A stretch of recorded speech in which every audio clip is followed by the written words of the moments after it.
And back here on Home Track Heroes, Steve Mortland here, along with Tom Glithero. This segment is brought to you by Speedway Chevrolet and RV Center in Monroe. They're Snohomish County's car, truck, and SUV experts, and the official Chevy dealer of Evergreen Speedway. Speedway Chevrolet has been a proud sponsor of Evergreen Speedway for the past 20 years. Coming up next, you see them on the track right now, are Evergreen Legends, a great field of cars for 40 laps, and with the introduction of them, let's go to Tom. Starting on the pole, that front row, it's the 32 car of Ernie Esther. And outside of Ernie, in the 11S, it's the Main Street Motorsports car of Scott Main. In row 2 with the 76 of Corey Boyle. Outside of Corey, the 98 of Aaron Flett. The third row is made up of the 55A, Austin Coonan. Outside of him, Ricky Ray McNeil in the 11 car. In the fourth row, Tanner Bennett, the 2B out of the great town of Ellensburg. Outside of him in the 11C, Chad Center. In car number 10T is Chris Thompson. The 22S is sponsored by Specialized Diesel and Conversion. The driver is Bo Stevenson. In the number 25, one of the players in the season championship, brought to you by Evergreen Professional Recoveries, is Bryant Carlson. In the 72 car is Kurt Boyle. In the 29, Don Rogers. In the 13 car, sponsored by Main Street Motorsports, that's Cameron Main. Chris Rice is in the 21. Davis Jacobson in the 15. Rounding out the field, Jeff Mueller in the 2M car. Great in-car camera shots on this one. These cars are so much fun. Here's the start. Here's how it goes. They headed off down into turn 1. You can see that pretty tight competition. Ernie Estrin still started on the pole right there, side by side, down the backstretch. And I don't think that's a Ford-powered car right in front, huh?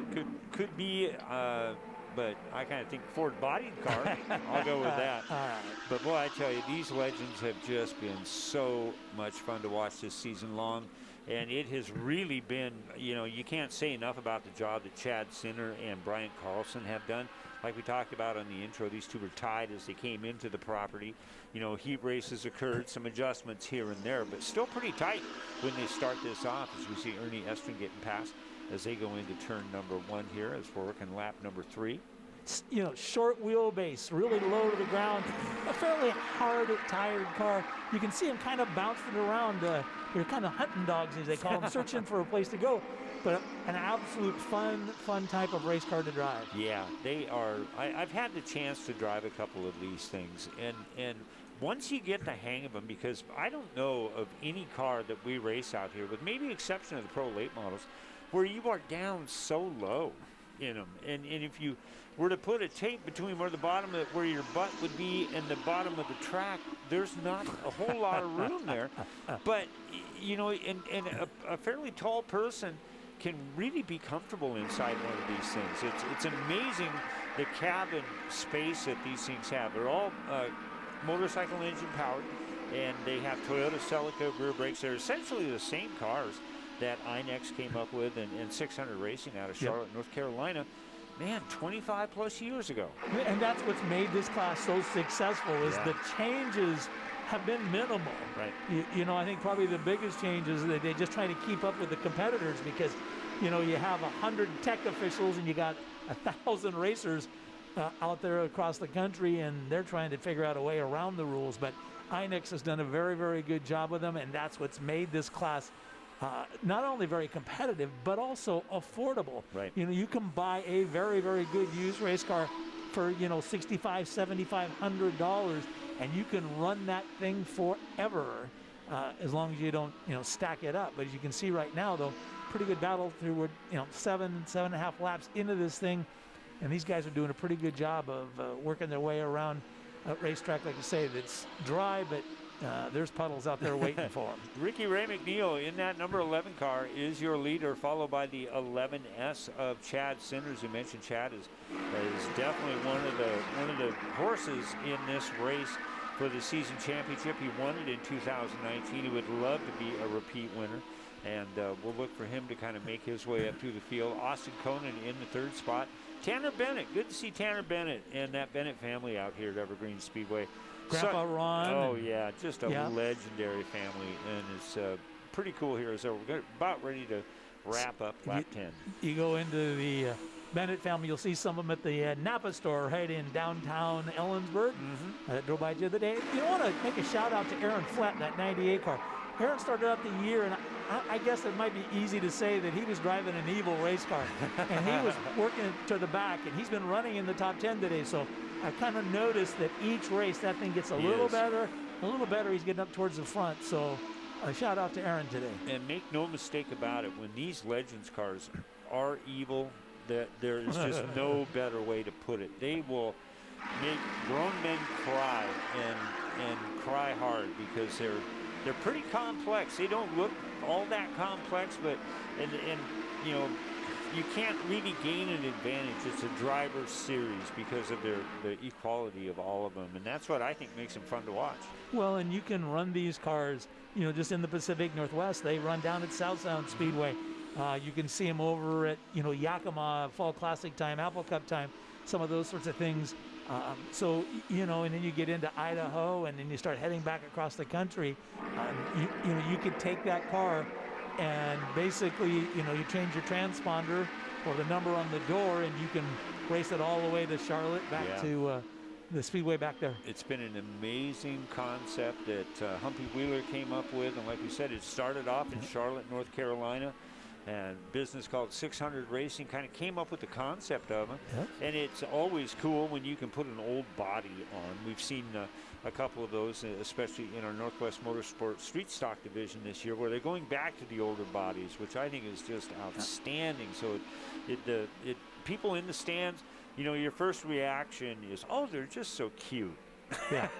Which is the last thing probably a cute race cars. I don't think there's such a thing as a cute race car that's easy to drive. But, you know, right up now up front, that's Ricky Ray McNeil in that 11 car. We didn't know his name. We weren't sure who was in that car till a little bit later on. But you know, Rick has done a good job this year. And, of course, Sinner right behind him. So and Sinner right in front of him now. Exactly, yeah. We knew it was a matter of time. And checking further down the line, looks like in the 6th spot is his closest competitor.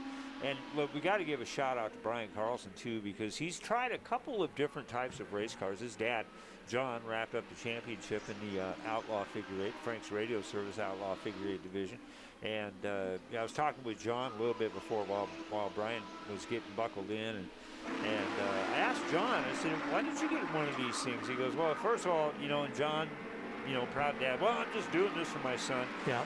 It's like, nah, you'll kick him out if you need to. You give it a shot. See So, what you think. and as you mentioned, enjoy it. you know, coming into tonight, Sinner and Carlson tied, dead even, you know, in the battle for the championship. So cool to see how this all plays out. But Chad Sinner's one tough animal in these cars. So good in this thing. As we are at the halfway point, 40 laps will make up the season championship for our home track heroes. There's a nice shot again out of the 55A of Austin Conan as he is getting into and just out of turn number 2. And like Tom mentioned, and this is a great shot to prove that point. These things, they get bounced around pretty good. This track, while it was repaved about 3 years ago, and Granite Construction out of Everett just did an outstanding job on this, but now it's starting to get seasoned. And this is where I think the racers really like it. You know, and there's nothing like new asphalt. The new asphalt obviously does not last forever, but it's at the point where it's going to stay like it is for several years. Yeah, it's coming into its own. There you go. You know, when you, like you say, it's smooth and it's new and lots of grip, it's hard to pass. And then when you can't pass, then you start using the bumper, and then tempers go out the window, the expenses go with, you know, up and everything else. So it's at that prime right now, and it should remain this way for a few years, and then there'll be a little bit of drop off as those last years of asphalt start becoming tougher and tougher to get grip on. Well, what's also becoming tougher and tougher is for anybody in this field to get up close to Chad Sinner in that 11C. Holy cow, he is just checked out. The term that we would use is, man, that boy's in another zip code is where he's at. But once he got that lead, and you know, you hear it when you watch the big boys on the cup level say, man, aero is everything. I need all the air on the nose I can get. And who knows, maybe it makes some effect on these things too, because once Chad Sinner got out there, boy, he was just shot out of a cannon as he is able to put that car anywhere he wants to go. 15 to go. Well, and if you look at the times over there, you know, 19-1, 19-2, you know, there's 4 or 5 guys that are running in 1s and 2s, so the lap times are fairly consistent. I think the key to these things is being consistent, you know, getting that consistent lap time. And Chad Sinner's figured that thing out. You watch him, he's in the 19.1s, 19.2s. It doesn't drift much out of that time zone. So he's doing a great job. But as you look right now, the first 3 cars, 1911, 1919, 1910, drop down to the 5th place car at 2.0.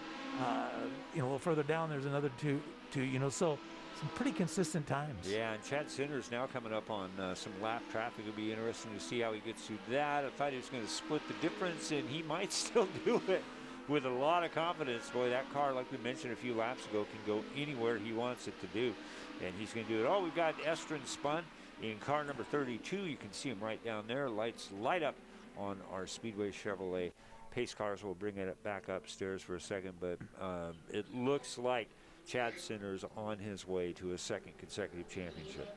Yeah, and he has been there each and every week. Yes. That consistency has been so good for him, and stuff. But it's still got a ways to go, and anything can happen. All right, let's get them back underway here. We have got 13 laps to go as they get lined up side by side behind our Speedway Chevrolet pace car, and he will pull in.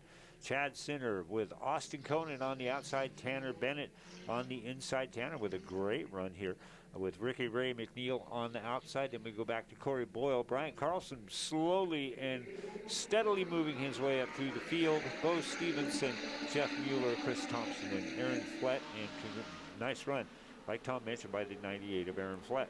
That Tanner Bennett in the 2B car, there's another one who's done a very, very good job this year. Uncles Chad and Travis Bennett, fixtures in late model racing in the Pacific Northwest. And the Bennett family doesn't camp. They don't fish. I don't know when they have time to mow the lawn because they're at a racetrack almost every weekend, and that's their life, and we're glad to have them here at Evergreen Speedway. We certainly are. They're just such good people and a lot of class all the way around. Single file action here on lap number 30, and they'll have 10 to go when they come across the line. As we mentioned, Chad Sinner in that 11S. And Chad Sinner is one of those guys who's got just a gob of talent, but if you were to line up him along with some other guys, he might be the last person you might think would be a really good Legends car driver.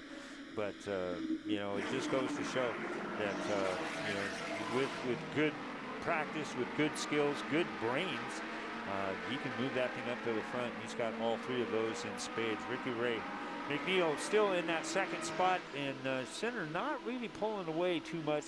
McNeil took a look down on the inside as they went into turn number 1. Well, you can see business picked up a little bit. Now there are 18.7s, 18.8s, where they were 19.1s, 19.2. They probably got a chance to cool the tires down a little bit. They also know that it's only 40 laps, and they're going to see that white flag, so it's go time, and the times are showing that. Those first 3 just running nose to tail right there. Yeah, another thing to point out, too, is there is no communication between these guys.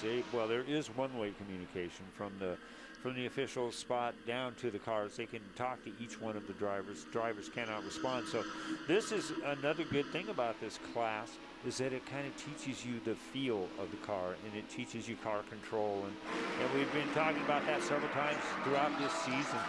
If you want to get a start in oval track racing, these are absolutely the best things you can do because they teach you more than you may want to know. But you kind of got to know if you want to be good at it. These are the great ones to go. 5 to go, huh? It just kind of looks like it's going to be a Chad Sinner show once again, but anything can happen with 6 laps. And, those cars are running fairly close. Well, they're starting to pull away just a little bit right here. Yeah, Chad, it takes him about 6 laps to get warmed up, and then all of a sudden it is see you later, boys.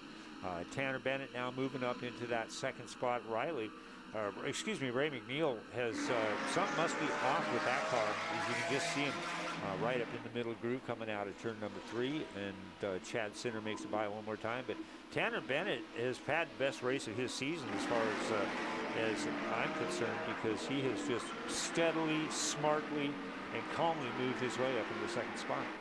Well, and this, I was just going to say, has been a race that's been green. And I didn't get the words out of my mouth, so it's not my fault, Thompson. It's just not. No. Chris, I'm sorry. But I was just going to say, man, this has been a green flag race. Yeah. You've done a great job, and here we go. All right, we're going to get them racked back up here on championship night here. And again, thank you so much for all the great support, great comments you guys have sent obviously the people here at Evergreen Speedway, but myself and Tom, and we just can't thank you enough for being supportive of what we're doing here, because it's been a trial and error process with a lot of trial, a little bit of error, but fun nonetheless. And you know what? Make sure you get some feedback out to the people at CW11, Yes. because Yes. I promise you, if you drop them a quick note that you appreciate this show, it'll go a long ways to make the Hobbs family job easier to get this thing back on in 2021. All right, here we go. Tanner Bennett on the outside with a nice restart. Chad Center down on the inside as laps have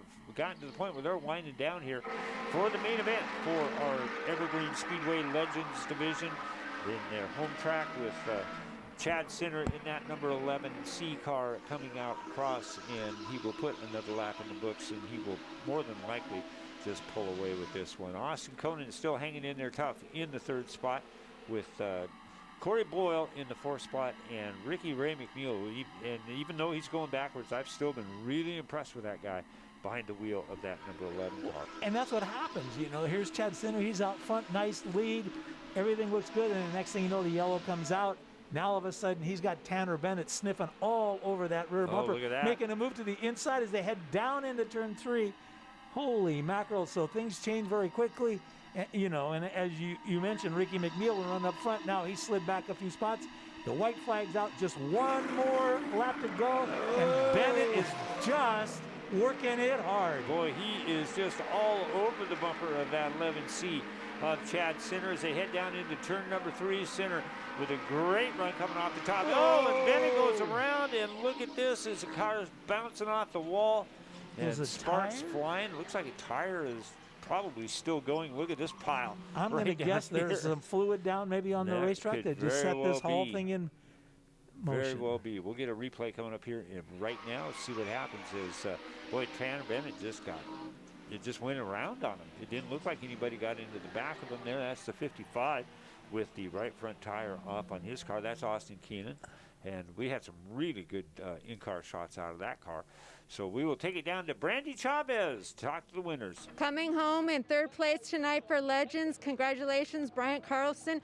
What a wild finish to that race. That was very unexpected. I came out of 4, saw the checker flag coming, and then everything broke loose, and I cut left, and I thought I could clear it. The 55 nicked me just a little bit, but I think we're all right. I didn't even know I finished where I did, so that was kind of cool. How great is it to have your family here for your podium win? Oh, it's pretty cool. Second time this year being up. We'll try to improve a little bit next year. And who do you want to thank for getting you to the track tonight? I got to thank J2 Parts for the fuel this year, Evergreen Professional Recoveries, 2.5 Men Barbecue, DeYoung Inc., Tattoosh Design for the awesome shirts and hats that we got, and my girlfriend Parker putting up with the hours and stuff in the garage, and it's pretty fun. All right, Bryant Carlson comes home in third place tonight. Second place in Legends tonight, Corey Boyle. What a wild end to that race out there. How were you able to snag second place? Well, it was for that wild ending there. Guys got loose or crashed in front of me. I was able to get by right at the start-finish line for second. It was a great race. How were the conditions out there tonight? Tonight they weren't too bad. My car was working good. The track conditions were good. A lot better than they were in our first practice this afternoon, that's for sure. And who do you want to thank for getting you to the track tonight? I want to thank my family, my mom and dad, my brother Kurt, my sister Carol, my nephew Dylan James, my niece Saray Tong. I want to thank the muffler shop, Sunnydale Muffler, DeSanto Greenhouses, B&B Electric, and everybody who's made this possible. Hey. Congratulations, second place tonight. The 2020 points champion for Legends. Congratulations, Chad Center. How were you able to put together such a successful season? Over the winter last year, we went through the whole car and just did everything we could to make the car better for this year. Whole new paint scheme, all new suspension, everything. It made a big difference. It was a challenge on these new Hoosier tires we got on. It took a good 5 or 6 races before we finally got the car dialed in where we needed it. and it's paying off, taking home our second championship in the past 2 years, so that's good. And who do you want to thank for this season? My mom, my dad, all my pit crew, Terrific Towing, Rockstar Coffee, anyone that helps me out this season made a huge difference and made it all possible. Your 2020 points champion for Legends, Chad Center. Congratulations, and go ahead and pop that champagne, champ.